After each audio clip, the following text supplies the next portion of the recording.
Now, if you are still doubting Arsenal, I honestly believe that you are insane. They are behaving like champions. They are playing like champions. The determination, the resolve, the hunger, the desperation to win. Arsenal Football Club are displaying it all by the truckload. It is so impressive. And tonight, they have battered Everton 4-0. Arsenal are well and truly on course for the Premier League title, and what a way to do it. Tonight, for that last 20 minutes, they were insatiable. They were unplayable. It was the very definition of sexy football. You remember when Ruud Gullit was talking about sexy football back in the 90s? I am sure that Mikel Arteta has heard that and tried to replicate it. It was champagne football by its very definition. And Arsenal are now 5 points clear at the top of the Premier League, having played the same amount of games as Manchester City. They are favourites. And listen to this. This is very, very important. Arsenal are today in exactly the same position that they were in at the World Cup break. So as we broke for the World Cup, Arsenal were in exactly this position ahead of Manchester City. But they have managed to chalk off an extra 11 games. There are now 11 games less for Manchester City to catch them. And they have done the whole thing without a minute from Gabriel Jesus. They are unstoppable. I truly believe that they are unstoppable. They've had their wobble. They've had their blip. They've had their moment. You know, during that wobble in February, they had the home loss to Manchester City.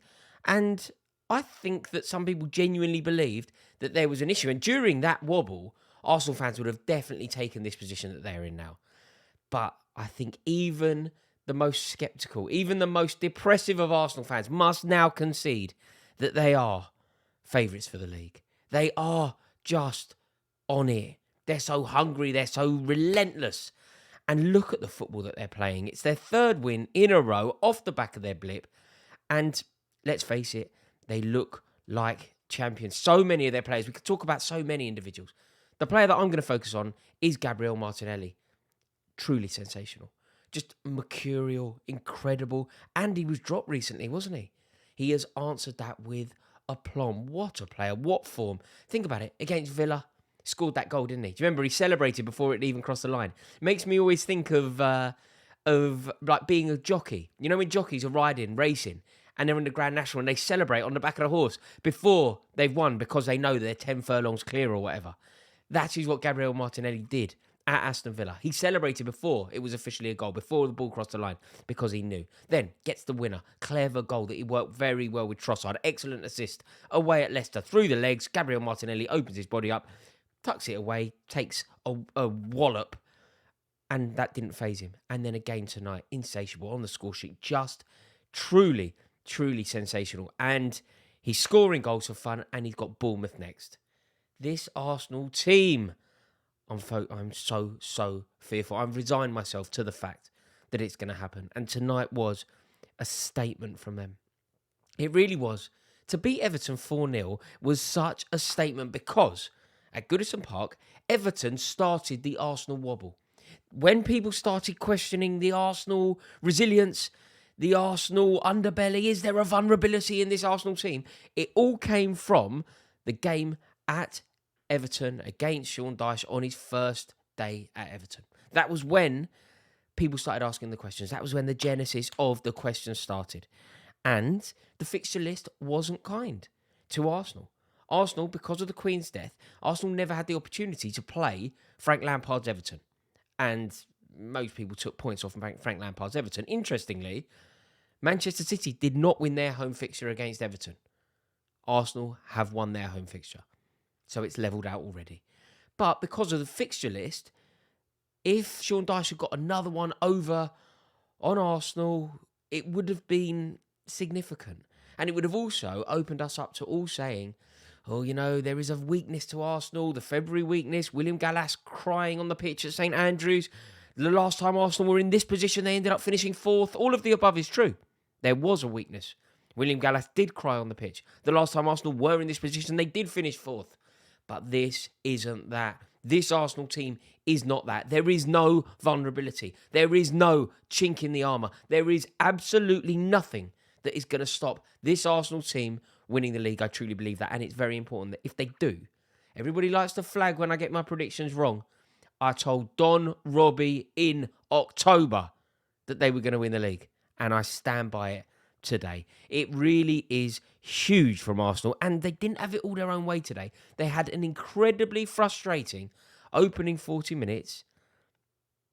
But can you imagine? I mean, I'm so envious of being in a situation where a club can have a really frustrating 40 minutes and go on to have the perfect night. They've had the perfect night despite having a really difficult 40 minutes. Everton were doing everything right. Loads of men behind the ball, frustrating Arsenal, taking the sting out of the game, being awkward to play against. But then, all of a sudden, Arsenal came alive. There were some mistakes. But the football that Arsenal played, Martinelli, electric. Saka, electric. Zinchenko, incredible. From left back, so influential. And I've made this point, but I'm reiterating it now. Pep Guardiola's arrogance in giving Mikel Arteta a player like Zinchenko was so foolish and so arrogant. Do not strengthen your rivals. Certainly do not strengthen your rivals when you do not even strengthen yourselves. Manchester City were trying to sign Cucurella. Sadly, that didn't happen. They then allowed Zinchenko to go to Arsenal, not only with the player that Zinchenko is when he lands at Arsenal. He elevates everything. He's a brilliant left back. He's a brilliant left-sided midfielder, and he can definitely do a job on the pitch. Contributes massively to so much. But on top of all of his footballing ability, the geezer is a winner. The geezer knows how to win league titles. 4 out of 5 he has won.